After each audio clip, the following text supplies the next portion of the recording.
Boas noites, meus queridos irmãos, companheiros de jornada. Estão todos bem? Esperamos que estejam bem, tranquilos, durante esse período de isolamento, conectados com a energia do Cristo, com a energia de Maria, de José, dos irmãos maiores da casa. Muito bem, a minha proposta foi que eu contasse um pouco, logicamente, sobre a minha ótica, a minha visão, ou a minha vivência, experiência da casa. Seria um breve histórico da ordem, como a ordem começou, como as coisas começaram a acontecer lá atrás, há 10 anos atrás, e como o processo foi se desdobrando, foi se ampliando, foi amadurecendo, e tanto quanto cada um de nós fomos conhecendo melhor a nós mesmos e a proposta da casa, dessa ordem hospitalar. Tudo começou por um evento sincrônico. Vocês vejam que vocês vão observar como as coisas são, não é? Eu venho de São Paulo, vim de São Paulo e me estabeleci em Goiás. Roberto e Ataíde são paraenses de Belém, estavam no Rio de Janeiro e se mudaram para Goiás. Lara é nascida em Barra do Garças, Mato Grosso, família migrou para Goiás. Anderson, acho que é o único que tem um pé aqui em Goiás. Ele é mé-goiano, mé-paraense. Os pais dele, um é daqui e um é de lá. Então, pelo menos tem um pezinho aqui em Goiás, no começo da história. Enfim, como começou? Eu conheci o Anderson e a Lara numa casa de daime que nós frequentávamos. E depois de um tempo nessa casa, houve uma discordância da nossa parte quanto às orientações. Então nós decidimos por pedir baixa dessa casa. E como nós gostávamos demais do senhor mestre Irineu, do trabalho do Irineu, como ele estava estruturado, né, da bebida sagrada, tínhamos uma afinidade muito grande e não tínhamos para onde ir, nós não sabíamos para onde ir, mesmo porque nós tínhamos um certo receio, né, como as casas cuidavam da coisa. Não achávamos que era um pouco difícil achar uma casa onde nós nos adaptássemos aqui para dar continuidade ao trabalho do Irineu. Enfim, então nós decidimos fazer o seguinte: todos os domingos eu ia para a casa do Anderson e da Lara, que era ainda aqui no Jaó, e nós o Anderson montou um trabalho onde nós rezávamos dois terços, o da libertação e o terço de Maria, cantávamos hinos do Irineu, meditávamos, bebíamos água fluidificávamos a água, etc, etc, com o intuito de pedir à energia superior que nos direcionasse, que nos levasse, que nos colocasse em contato de alguma forma com algum trabalho que nós nos adaptássemos. E isso durou um bom tempo. Durou, se eu não me engano, foi um ano, um tanto desse. E nessa época a Lara estava grávida, né, do Francisco, e esse trabalho durava por volta de quase 4 horas, era um trabalho bem longo. Eu acredito que o Francisco nessa hora ficava lá chutando a barriga da Lara, dizendo assim: meu Deus, meu dia de descanso é domingo, esse povo não para de rezar, não para de... né? Ou algo assim. Mas aí aconteceu o seguinte: Num belo dia, o Anderson liga para mim e me fala o seguinte: Luizão, tem um amigo meu que tem um outro amigo que não tá legal, não tá bom. E nós combinamos de ir na casa dessa pessoa que não tá boa, não tá muito bem, de saúde, fazer algumas orações. Faremos 3 fins de semana de oração para essa pessoa, lá na casa dela. Na hora eu respondi: Anderson, é domingo, tô cansado, eu vou ficar aqui em casa. Você desculpa, mas eu não vou não. Desliguei o telefone. Depois de meia hora, caiu uma ficha. Eu liguei pro Anderson, falei o seguinte: Anderson, para ajudar, né? Então tá, então eu vou. Aí nós fomos eu e o Anderson, nessa missão, nesse trabalho de auxílio a essa pessoa. Aí nós chegamos lá. Quando eu cheguei lá, eu vi a pessoa e a pessoa estava assim: tô legal, 1000 coisas, não sei, né? Tá tudo esquisito, não tô legal. Aí eu pensei assim: o cara realmente não tá legal, tá em depressão mesmo, né? E nós começamos a fazer as orações. O que nós não sabíamos a essa altura, porque nada tinha acontecido ainda, é que essa pessoa que não estava bem nesse momento era quem? O nosso escorpião negro. E o escorpião negro estava mal, mergulhado nas profundezas da escuridão, pobre coitado. Mas nós fomos lá, é para ajudar, nós vamos lá. O que era para ser 3 fins de semana, começou a se alongar. Começou a se alongar. Aí eu comecei a observar que também na casa deles acontecia uma coisa engraçada.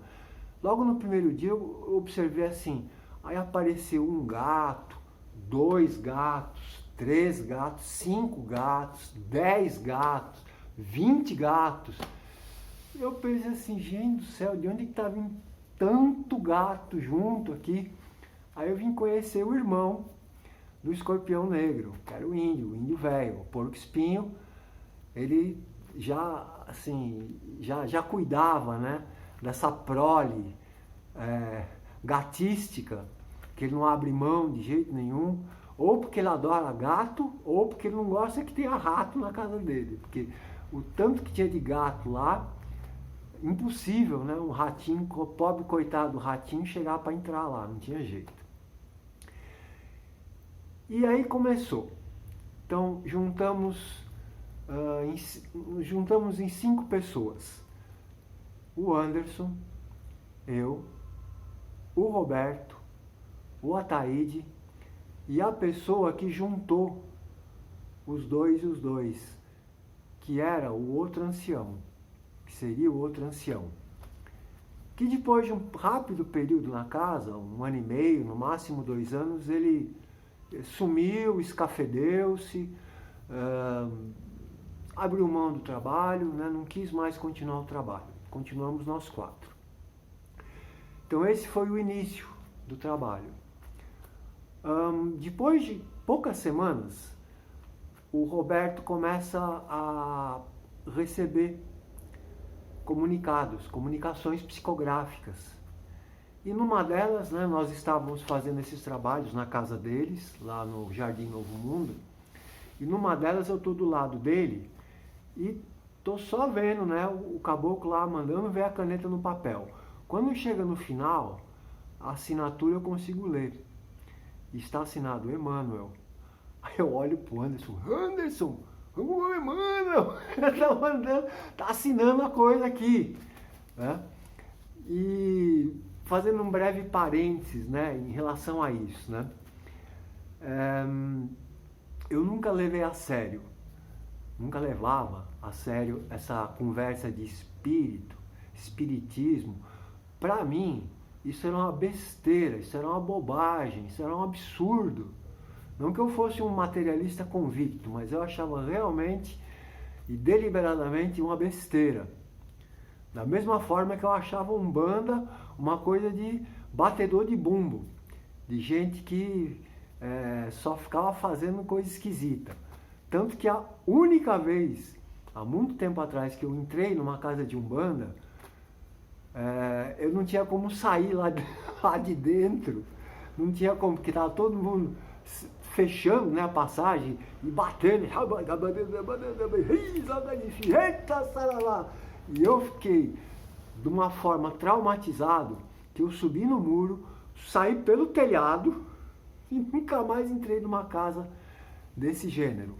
Porque eu também achava, da mesma forma que eu achava o kardecismo, embora eu não conhecesse absolutamente nada do kardecismo, outra besteira, outra bobagem, coisa de gente que não tem o que fazer na vida. Enfim, os paradigmas vão mudar daqui a pouco. Eu vou contar quando começou a mudar o paradigma da coisa. Aí o Roberto, voltando, né, nessas reuniões que a gente fazia ali na mesa da casa deles, Emmanuel começa a falar sobre esse trabalho, que existia um trabalho que ia ser implantado e que nós estávamos sendo chamados, convidados a participar desse trabalho, sem explicar muito o que era o trabalho. E assim começou o que seria o núcleo inicial dos primeiros trabalhadores, que hoje seria o grupo de anciãos, os anciãos, os cavaleiros anciãos. Por conta que nós, cavaleiros anciãos, que não éramos anciãos naquele momento, mas já éramos cavaleiros quando foi feita a primeira iniciação, nós somos consagrados já cavaleiros direto. Nós não vivenciamos toda a experiência que um assistente, que um auxiliar, que um postulante teve. A gente já, como a dívida da gente era muito alta, pelo que eles nos contaram, nós já tínhamos nos encontrado ou 5, ou 2, ou 3, ou, né? Já tínhamos nos esbarrado em apenas 55 encarnações. E em nenhuma delas nós tínhamos levado a cabo a nossa missão espiritual, que era servir ao Cristo.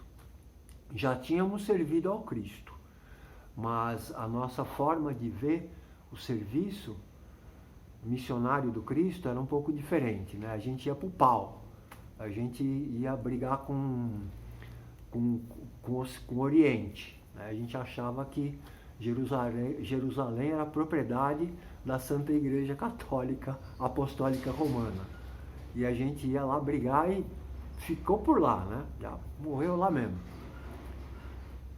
Então nós tínhamos os 5 anciãos, esses 5 já tínhamos uma história pregressa de buscar, né, a espiritualidade de uma forma errônea naquele momento. E essa era a convocação. Aí o Roberto, depois de um tempo, né, nós começamos a fazer mais reuniões, começou a vir o Zé das Calunga, começou a vir, me deu o apelido de Belisca-Lua, apelidou o Anderson, deu apelidos a todos nós, e nós começamos a desenvolver pequenos trabalhos lá na casa do Roberto e do Ataíde, junto com os gatos, esse que seria o embrião do que seria o trabalho da ordem. Após um pequeno período, Roberto começou a receber novas comunicações psicográficas sobre que nós teríamos uma iniciação, que nós deveríamos chamar cada um de nós mais 5 pessoas que acompanhariam essa iniciação, que seria o segundo círculo do trabalho. Então, quem foi chamado? Foi chamada a Lara, a Janes, a Laura, que não está mais na casa, a Ilma e o Oscar. Uma outra hora eu vou contar como é que a gente conheceu o Oscar e a Ilma. Eu vou falar rápido. Por que eles vieram? Então a gente estava lá rezando na casa do Anderson e da Lara, tal. Aí nós ouvimos falar de uma casa que era um pessoal ligado ao santo ao Alto Santo, pessoal do Irineu. Aí nós fomos lá conversar, eu fui conversar com o cara, nós fomos ver o trabalho e nós entramos nesse trabalho. E nós gostamos do trabalho. E nós ficamos nessa casa um bom tempo. Mais uma vez, teve uma discordância de direção, inclusive a ordem já estava andando um pouco nesse período, e nós acabamos saindo de novo da casa. Então, dessa vez saímos eu, Anderson, Lara, e arrastamos no embrulho o Oscar e a Ilma. Saíram junto da casa. Foi um sapeca iaiá, foi um fuá. Mas a gente resolveu que, por livre escolha dos 5, a ordem, a Irmandade da Luz era mais importante do que aquela casa. E nós ficamos aqui, com o aval dos guardiões. Deixaram a gente decidir, mas depois deram aval que era isso mesmo que tinha que acontecer. Aí fomos para a primeira iniciação. As nossas 4 iniciações iniciais não puderam ser documentadas, gravadas, nada pôde ser documentado. Era uma exigência deles. E elas foram sempre foram feitas fora daqui, onde a gente conhece hoje, lugar tranquilo, arrumadinho, né? Aqui do lado do Congá, tal, aquela tranquilidade. Não, era uma batalha, porque cada iniciação exigia um planejamento gigantesco, uma logística enorme. Nós tínhamos muitos problemas para que as coisas acontecessem. Nós éramos testados, né, na chincha mesmo, na pancada, para ver se a gente conseguia passar. E nós sempre fomos muito auxiliados pelos irmãos espirituais. Eles quebravam o galho da gente mesmo. Tipo, coisas assim. 3 dias antes de acontecer uma iniciação, a pessoa com a qual a gente tinha concordado e acordado de fazer a iniciação lá em Pirinópolis falou: ó, deu para trás, não vai poder ser aqui. Mostrou pra gente um outro lugar. Eu ligo na hora pro Roberto, falando: Roberto, bora para Pirinópolis. Eu, o Roberto e a Laura, arrumar outro lugar 3 dias antes. E toda a logística já quase montada, né? Para um lugar, e a gente teve que ir para outro lugar. Nessa altura a Marisa já estava, a Dina já estava chegando, né? Já estava chegando mais gente, porque a cada iniciação ia mais um círculo de gente chegando na casa e entrando para casa. E também nesse período começaram a implantar o que seriam os trabalhos da casa. Nesse meio tempo eu cedi, porque na casa do Roberto e do Ataíde estava muito pequeno, eu cedi aqui em casa a cozinha assim, até grandinha, né, para começar os trabalhos. E aí nós começamos estudos. Nós tivemos trabalhos com o Dr. Ralph, nós tivemos trabalhos com os Pretos Velhos, nós começamos a trabalhar com o João da Luz, desobsessão, a parte das segundas-feiras, e foi lá na cozinha que começou a ser implantado o trabalho. Basicamente e simultaneamente foram implantados os trabalhos de recepção, que é o trabalho de quinta, o trabalho dos médicos, que é o trabalho de segunda, que não era segunda, era domingo, e o trabalho de terça, que é o trabalho das Santas e Benditas Almas, de desobsessão, basicamente desobsessão, trabalho de magística. No começo, para vocês terem uma ideia, como é que rolava a coisa? Existia uma liturgia inicial, parecida, praticamente igual a que é agora, tinha o terço e tinha a segunda parte. Como é que eram os atendimentos nessa hora? Tinham os 2 médiuns, que eram o Roberto e o Ataíde. Roberto trabalhava com o vovô Juvencio, e quem camboneava era o Anderson. João da Luz, o Ataíde trabalhava com o João da Luz, e quem camboneava era eu. O restante do pessoal ficava atrás de uma muretinha que tem numa mesa, fazendo psicografia. A gente tem assim uma pilha de psicografias. Inclusive o Oscar recebeu toda a primeira bateria, né, primeiro bloco dos hinos que o Irineu manda para ele lá dentro da cozinha. Então, assim, a psicografia já é um trabalho dos primeiros trabalhos. E depois antes disso, né, um pouco, nós ficamos acho que uns 2 anos só em estudo, só trabalhando internamente. Para começar a abrir a casa, só depois que tivesse um mínimo de sedimentação feita possível. E é assim que a casa começou a abrir. Aí, depois de um tempo, eu optei por uma questão de convicção da minha parte, que esse trabalho realmente era muito bom, né? Que eu deveria ceder uma parte do imóvel para a ordem começar a ampliar, porque estava ficando muito apertado lá dentro, né? Também não tinha muito sentido ficar dentro da cozinha, aí tinha que mudar tudo para fazer atendimento, depois montar tudo de novo, não estava mais dando certo. E aí nós passamos, né, nesse período todo, até hoje em dia, por várias reformas aqui. Era tudo muito incipiente no começo, né?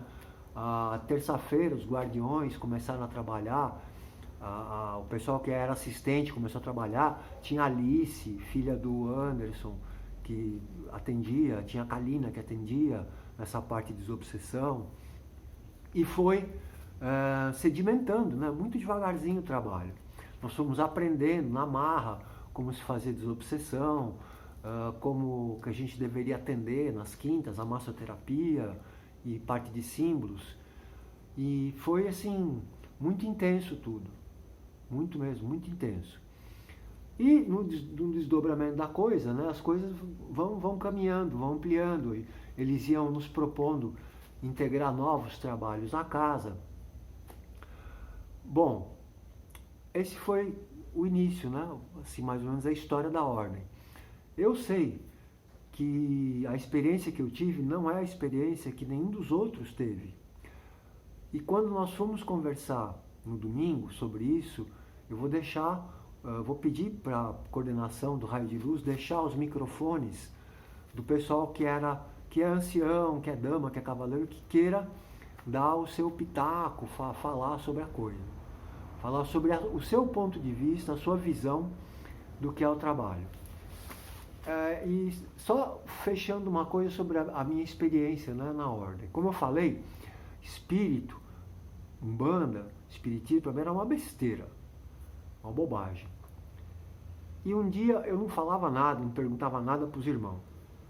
Um dia o Anderson vira para mim e pergunta assim: Luizão, você não pergunta nada, você não pede nada para os irmãos? Por que você não pergunta nada? Eu virei com aquela cara bem assim, de quem sabe o que está falando, e diz assim: ué, eles não são espírito? Espírito sabe de tudo, não precisa falar. É só chegar lá e ouvir o que o espírito tem para falar, né? Aí ele olhou, deu uma risada pra mim e falou: não é desse jeito, não. Eles estão em trabalho, em caminhada também, né? Bom, pessoal, eu levei no mínimo 3 anos de trabalho interno, já começando a atender, para começar a entender o que estava acontecendo aqui dentro dessa casa. Para entender a beleza que eram esses 5 panteões, com todos os seus falangeiros, e como esses panteões interagem entre alas, e o que esse trabalho representava para o planeta, para cada um de nós e para o planeta em si. E agora nós estamos próximos da implantação do último trabalho de ala, que é o trabalho de Kardec. Nós ainda não tivemos chance, por conta da pandemia, de ter uma reunião com o Eusébio, o grupo que está mexendo, né, projetando, digamos assim, o esboço ou as ideias, colocando ideias sobre o trabalho de sexta-feira. Não tivemos a chance e a oportunidade ainda de conversar com o Eusébio, mas teremos na medida do possível. Certo? Então eu estou olhando o reloginho aqui, já estou em quase 25 minutos, para não me alongar muito, né? Vou chamar a Marisa aqui. Marisa está aqui de contra-regra, me fiscalizando o tempo todo para ver se eu não falo besteira. Olá, pessoal. A primeira vez que eu falei da ordem para ela, eu contei, olha, nós vamos ter uma iniciação, uma estrela de 5 pontas, e vai acontecer isso. Eu não sabia nada. Mas ela ficou tão impressionada que ela achou legal. Falou, legal, né? Vamos lá, né? Bom, então, pessoal, é isso que eu queria falar. Sim, eu consultei os anciãos e anciãs antes, se eu podia fazer algumas brincadeiras antes, né? Porque a gente sempre foi muito tranquilo entre a gente. A gente sempre foi muito brincalhão, muito alegre, assim. Não deu para contar 1% de tudo que a gente deu de risada nas iniciações, das coisas assim, sui generis, completamente absurdas que aconteciam e engraçadas que aconteciam nas iniciações, né? Só quem esteve lá que vai poder avaliar o que realmente foi de engraçado, né? Tem coisas pitorescas. A gente tem muita foto de muitas outras iniciações. Quando a casa voltar, nós vamos pegar uma quarta-feira, né? Vou fazer uma peneira de vídeos, de fotos, para vocês verem um pouco como era o batidão, como era o pagode. Montar um histórico, né? Montar uma espécie de um histórico. Como eu falei, eles não deixaram a gente documentar as primeiras 4, mas depois nós conseguimos que eles deixassem a gente começar a documentar. E tá aí documentado, né? Meu computador tem milhões e milhões e milhões de arquivos, tanto de comunicações, de falas, de tudo isso. E foi isso que me tocou, no fundo. Foi isso que fez eu mudar meu paradigma, de perceber que o trabalho tem uma envergadura enorme, sim, vasta mesmo, abrange todo um campo de cura do espírito e da matéria, principalmente do campo espiritual. Por isso ela se chama uma ordem esotero-espiritualista. E é isso que a gente faz aqui dentro. Nós somos espíritos encarnados, trabalhando em nome incondicional do Cristo cósmico, do caminho espiritual. Se a cura está no meio do caminho, é isso que a gente tem que fazer. Curarmos a nós mesmos, ajudarmos os nossos irmãos, tanto trabalhadores quanto os pacientes que buscam a casa. É isso aí. Cada um que é resgatado, cada um que consegue buscar um caminho interior, é menos um fazendo besteira. Menos um deixando o planeta poluído. Menos um apoiando, muitas vezes inconsciente, né, as falanges das sombras. Esses também são irmãos queridos também. Já pedi para o Vinícius que eu vou fazer uma resenha. Olha, vou fazer, não sei como é que tá a coisa, fazer uma resenha dessa trilogia do Robson Pinheiro, do Espírito, como é que chama? É do... Ângelo. O espírito que narra é o Ângelo, é o médium espiritual. É, o médium espiritual do Ângelo, que era um jornalista, tem outros livros do Robson que ele está escrevendo. É a trilogia das sombras, né? Que é Os Senhores da Escuridão, Legião, Marca da Besta. E A Marca da Besta. Já li os 3, Marisa também. É fundamental, na minha ótica, do que a gente faz aqui, é fundamental entender como é que está o mecanismo agora da coisa. Beijão! Isso aí, beijão! Fiquem com Deus, fiquem bem. Deu quase 30 minutos, tem mais 52 segundos. Então, de novo, que Deus abençoe a todos, que Jesus, Maria e José os acolha e que a força da ordem esteja sempre em vossos corações. Um beijo para todos. E até domingo. Até domingo.